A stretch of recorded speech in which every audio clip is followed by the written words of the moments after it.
Welcome, everyone, to Sports Shorts Daily, presented by LeBears Casino. Ronnie Rance and Tommy Chrysan here on this Monday morning edition of Sports Shorts Daily. TK over at Court Street Cafe, like he is every Monday in Port Allen, right in downtown Port Allen, just 5 minutes across the Mississippi River Bridge from downtown Baton Rouge. I am at an undisclosed location presented by the Louisiana Sports Hall of Fame. Just had a big conference call and meeting about the Louisiana Sports Hall of Fame. And I mean, we are 2.5 weeks away from the Hall of Fame induction up in Natchitoches, Louisiana, June 20th through 22nd. An unbelievable class. Go check it out at lasportshall.com. Amazing time. We hope you join us. And then, of course, we're presented by LeBears Casino, where it was rocking for the Poirier fight on Saturday night. He lost, but he represented the state of Louisiana well, 5 rounds, and just battled his rear off. Dustin Poirier did.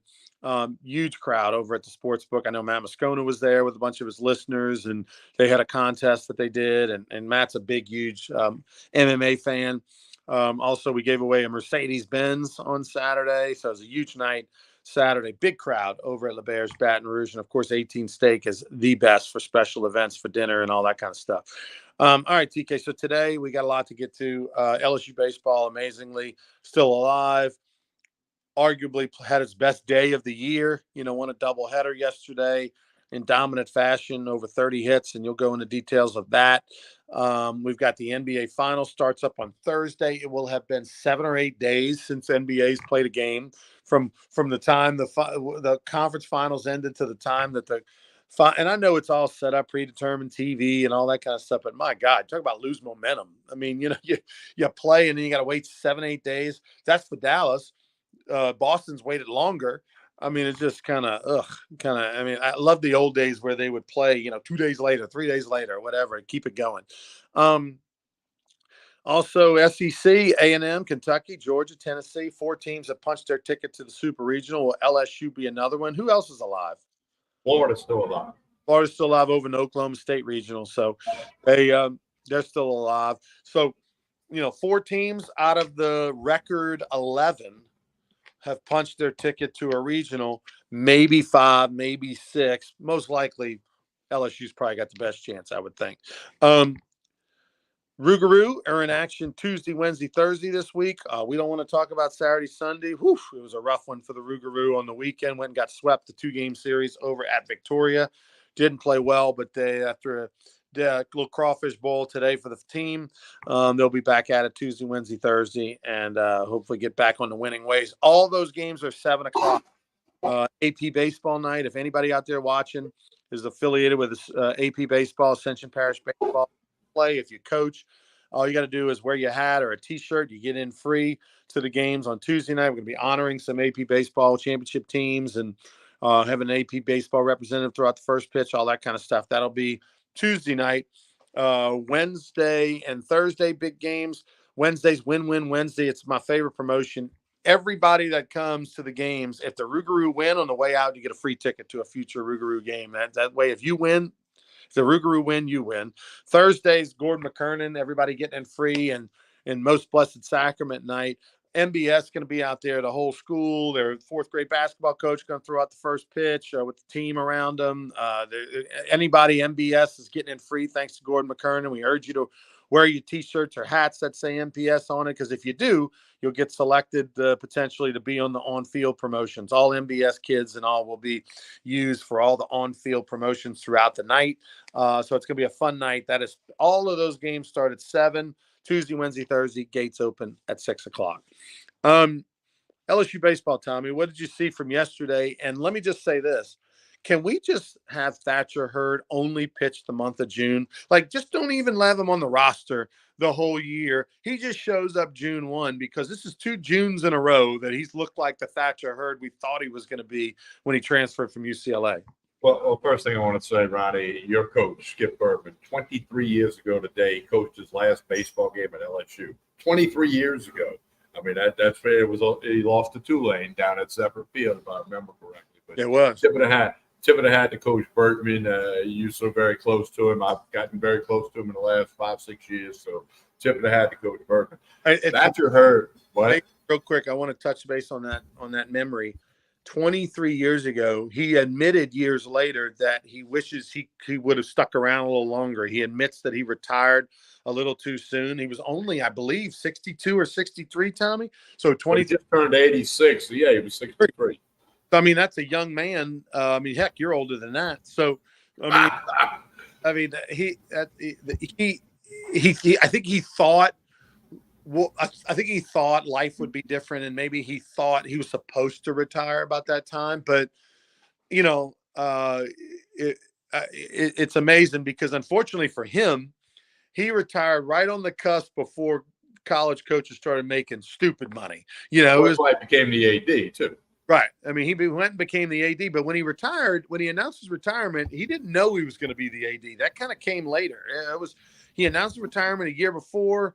This was going to be his last year. Smoke Val was going to be the coach in waiting and all that kind of stuff. Smoke transferred from ULM to LSU to be the baseball ops coach and to just kind of sit and watch and meet, learn everything. And then at some point during that year is when they asked him to be the AD. So he didn't retire to become AD. He retired, and then they asked him to be the AD. So who knows what LSU baseball history if he'd have won a couple more had he stuck around another maybe 8-10 years. One other thing I want to throw in, and we'll get back to Thatcher Hurd. Gary Gilmore, coach at Coastal Carolina, retired. They were eliminated yesterday. He announced before the season he was going to retire. Of course, he won a national title in 2016, came through Baton Rouge on the way to do that. In his post-game press conference, I'm retiring because of NIL, a la Nick Saban. He said he just can't deal with it, don't want to deal with it. And let's face it, Coastal Carolina doesn't have the money that a lot of other schools have. Although I've toured that baseball facility a few years back. It's an amazing facility. I wish I could have played in a facility like that. So anyway, I just wanted to throw in, he directly cited NIL. Now he's up in age and he's been around forever and he built that program, but he made a clear statement that how bad he thinks it is for all college sports, not just Coastal Carolina. Well, particularly somebody like Coastal Carolina, they're the plucker. I mean, they're the ones that get plucked. Hey, I got a second baseman that hits 295 as a true freshman, and we were excited about his development and his future. Well, then all of a sudden, Alabama goes and is able to steal that kid. That's that mid-major, which you brought up a stat. 43-15 Power 5 conferences were 43-15 this postseason so far against mid-major programs. And so the UL Lafayettes of the world, the Louisiana Techs of the world, the Coastal Carolinas that you're referencing of the world, they're the ones that, if they've got all their guns blazing, they can beat the big boys. But if all of a sudden they got a good team this year and then 2 or 3 of their starters get taken by the bigger schools, now they're back to square one. And that's look at UNO. Blake Dean told me the top 2 hitters on his team each of the last 3 years have been taken, off his team. And 3 years ago, it was the top 3 hitters, get taken by the bigger schools. I mean, that's hard to do each and every year, replace that sort of attrition. And so I don't blame him for saying, hey, look, I've had a long career. I'm going to get out maybe a couple of years before I was thinking about doing it. All right, back to Thatcher Hurd. He's dotting 96 and 97 yesterday, okay? Even when he missed, he didn't miss by a lot. We always talk about that. But how much a guy is missing by tells you whether he's got command or whether he's in control. And Hurd was unbelievable. And then when he ran out of gas, Jay Johnson got him out of there. The eyeball test. Jay knew it was done. They didn't get – they got more out of him than they maybe would have hoped for. You could have asked him before the game. But he really set the tone. And then, of course, they banged out the hits. Pearson should only play in June, right? You talked about Hurd. Pearson, smashes one over the wall. And then, wow. LSU just got it going. And then they survived, Carolina started punching back. And they're the number 4 seed in the whole tournament. But Carolina's a very good team. Keep that in mind. They're playing at home. The stadium was packed. The announcers said 50-50, half LSU fans, half Tar Heel fans. And the LSU fans might have been a little bit louder, but it was about a 50-50 split according to most people. So, wow, what a game last night. Yeah, it was North Carolina's first loss at home since mid-March to Miami. That's how dominant they've been at home in that building. And by the way, LSU is the home team tonight as far as the schedule goes. They will bat last, which, as Stephen Miller points out, that's a big advantage in a win it all. You win the regional, you win this game. You're going to get that last at bat. I don't care if you're down 1, it's tied, or you're down 5. You're still going to get that last at bat. Thatcher Hurd's numbers 5 2/3 innings pitched, 6 hits, 6 strikeouts, but no walks and 2 earned runs. No I told walks. you when he missed, he wasn't missing much. That's what I said. But he wasn't that guy all year. He missed by a lot all year. I mean, it was unbelievable. It's amazing. I don't know how that happens. It's 2 years in a row now where once, all of a sudden you start to get late in the year and all of a sudden the potential becomes reality. It's bizarre. Because Thatcher Hurd was a guy that was supposed to be a top 3 starter all year, if not even arguably the ace. And it just didn't work out. And then here we are. He pitched like one last night. The first 11, 12 batters, he was incredible. And look, he's a guy, he's one of those guys, the Moffats, the Littles, the Johnsons, that will pitch in the major leagues. They will pitch in them, barring, a catastrophic arm injury. They will pitch in the major leagues. Will they figure it out while they're an LSU Tiger? That's the question. Might they start Cam Johnson tonight, or is that too big a stage? Oh, no. Coleman. Yeah. Everybody keeps texting me who are they going to pitch. Could be Coleman. Could be Lower. Yeah, I think Javen Coleman makes the most sense just because he started a game before and he hasn't thrown in this regional. But I think you can totally bring Ackenhausen back. I mean, come on. He only went 2/3 of an inning. I mean, no. Jay likes Ackenhausen because he's coaches like guys who have done it before. Yeah. Ackenhausen did it in Omaha last year. So they're going to fall back to that comfort zone. It's on all sports. If they know that a guy has done it, they got more confidence in him than, say, a Cam Johnson who has not done it. Okay, yeah. I'm not being mean to Cam there. I'm just saying one day he's going to do it. But I'm going to roll the dice. The old TK prediction. I think Coleman will be your starter. 5 o'clock game time, 5 o'clock ESPN2. ESPN2, 5 o'clock, LSU and North Carolina. They had to battle their life against Wofford earlier that day. I mean, if you'd have just tuned in the 4th inning, you'd have thought, what's going on?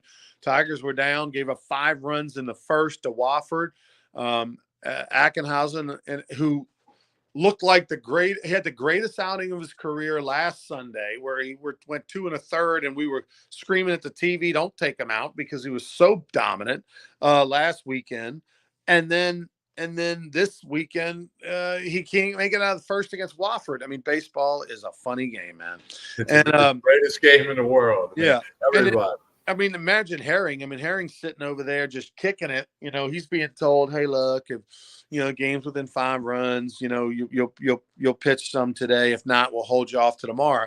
All right. Yeah. Good, coach. All of a sudden, like, bam, I'm in, like what? I mean, so it took him a minute to kind of get going because naturally he had no anticipation. I mean, you could sit there and say you should have been mentally prepared. No, you're not going to be. No, you've been down that road, so have I. I mean, Griffin Aaron's probably hoping that he doesn't pitch so that he can start today in the championship game and go 5 or 6, right? Like that's in his mind. That's what he's hoping for.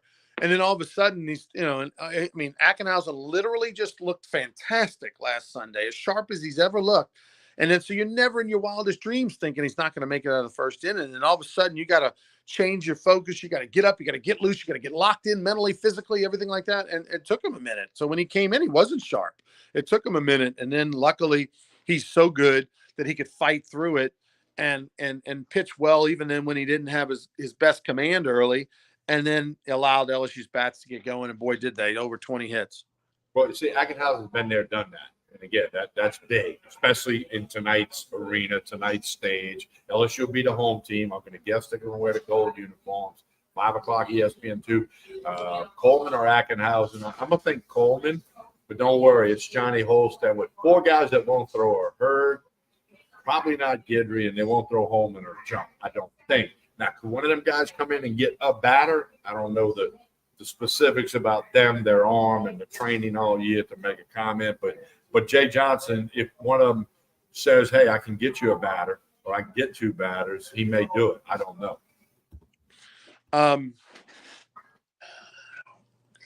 This LSU team, it just goes to show you, Tommy, when you think you've got it figured out, you don't. What we're seeing out of Braswell offensively is just absolutely incredible. I'm happy for him.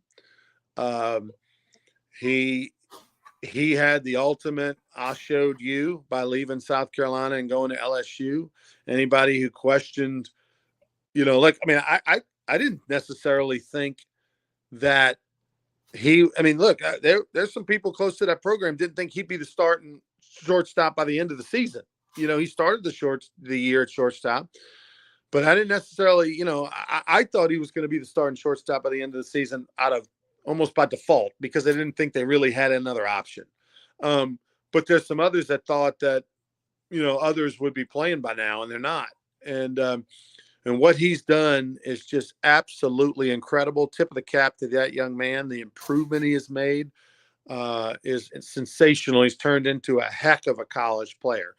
Can that swing and the lack of speed? I mean, he doesn't have great foot speed. Translate to pro game? I don't think so. I'm sure he thinks so. I mean, every player thinks they're going to play in the major leagues or play in the NBA.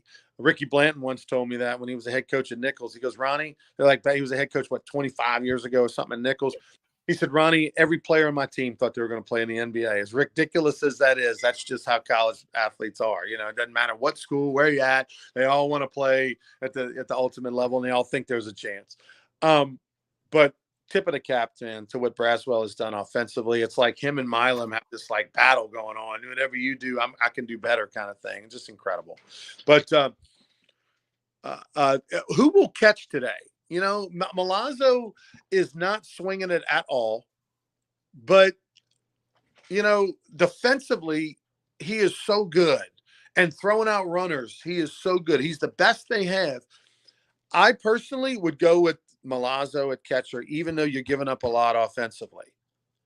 We're hitting now. There's talk that he may have tweaked the hamstring. Okay? Oh, and I thought they would put him in late last night for what you just said, the defensive stuff. When it was 8-2, 8-4, okay, we got to put him in because they'd be less likely to run a Milazzo. Okay, I did not hear that. Well, that's just been the commentary. It's not, Jay Johnson obviously didn't say it, but Neil just can't catch. I mean, he's gonna, if he plays pro ball, he's gonna be at second base or something. He can't block the ball. He can't receive the ball.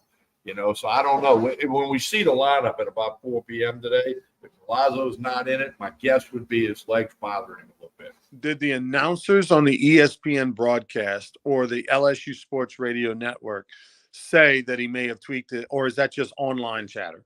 No, the Gabby Sanchez, former major leaguer, who's the color comment, said that he thought he saw him grab it, and then they showed a replay where it looked, I'll use this one, it looked tender. You know what I mean? When he was running at first at one time, it looked like just that little bitty, the eyeball test again, that you look like, okay, he felt a little something there. Now, he didn't grab the hamstring. He didn't fall on the ground. He didn't start limping. He didn't call for a trainer. But you could tell, we've all seen it enough, that he might have had a little tweak there. I didn't think that he would catch the second game of the doubleheader anyway. I thought that they would probably go with a fresh set of legs and then maybe bring him in late. So that didn't surprise me when I saw Neil catching, because I figured that him or Travinsky would. And Travinsky's been slumping. Milazzo, he got a couple hits. So. They had to give Neil a chance. Neil came through. So, but defensively, you lose a lot. So it'd be really. If they're injecting Milazzo this morning, he'll catch today. Yeah. Baton Rouge Rougarou back in action Tuesday, Wednesday, Thursday this week. We got NBA basketball we'll talk more about on Wednesday as the finals between the Celtics and the Mavs or start on Thursday. I'm actually really excited about that final. I think that's going to do well with the numbers. I'm an old Celtics fan from the 80s and 90s. The Mavericks, obviously one of the closer franchises to us. Mark Cuban, again, I've said many times, I respect the guy. I appreciate the fact how he's raised the bar of how, in the NBA and how, treats the players with first class, loves the game. It's not just business. It's a passion play also. And so anyway, looking forward to that final on Thursday. We'll get into it on Wednesday, and Tommy will have the lines for you, all the betting lines and everything in that series. Do we have a betting line today on LSU, North Carolina? I haven't seen one yet. I was going to check with Hunter McCann. He's usually on top of that. North Carolina was favored. They were minus on Saturday. They were favored. LSU was like plus 105. But actually, the window at LeBears, because so much local money came in on the Tigers went off at minus 150 at the LeBears Casino here in Baton Rouge. So you definitely would want to buy it on the app somewhere else versus the LeBears, just because all the LSU fans are putting in their money and it skews the line. But I would think with North Carolina favored on Saturday, they won. They were favored on Sunday. LSU won. Now that you're in a championship game and everybody's a little bit thin on pitching, I think this is where the LSU mystique, the brand name, that is going to come in, and I think the Tigers will go off as a favorite. There we go. LSU's minus $1.10. Yeah. North Carolina's minus 120. Gotcha. So LSU's a slight favorite. Stephen Miller, we appreciate you looking at it up for us. So appreciate all the listeners. A lot of comments today. Appreciate that very, very much. All right, we'll be back on Wednesday morning for more Sports Shorts Daily. Hopefully, we'll be talking about a regional in Baton Rouge. Super regional. Super regional. If the Tigers win, they'll be taking on West Virginia in Baton Rouge. If not, they'll be having exit meetings on Wednesday, and nobody wants to be doing that this time of year. All right, for Tommy Chrysan, I'm Ronnie Rance. TK, tell us about Court Street Cafe on the way out. Yeah, Court Street Cafe, breakfast, lunch, dinner, full-service bar. You can see that behind me here. Jason and the staff do a super job. Chancey here this morning. A lot of people eating breakfast out on the patio this morning. It was a little bit cooler when I arrived. Breakfast, lunch, dinner. The best way to keep up with Court Street Cafe in Port Allen, connect on Facebook and Instagram. Connect on Facebook and Instagram. They got lunch specials, dinner specials, drink specials, Saturday night steak, Sunday brunch. Court Street Cafe, Port Allen. Connect on Facebook and Instagram. Hey, as we always say, please like and share this show. That helps a lot.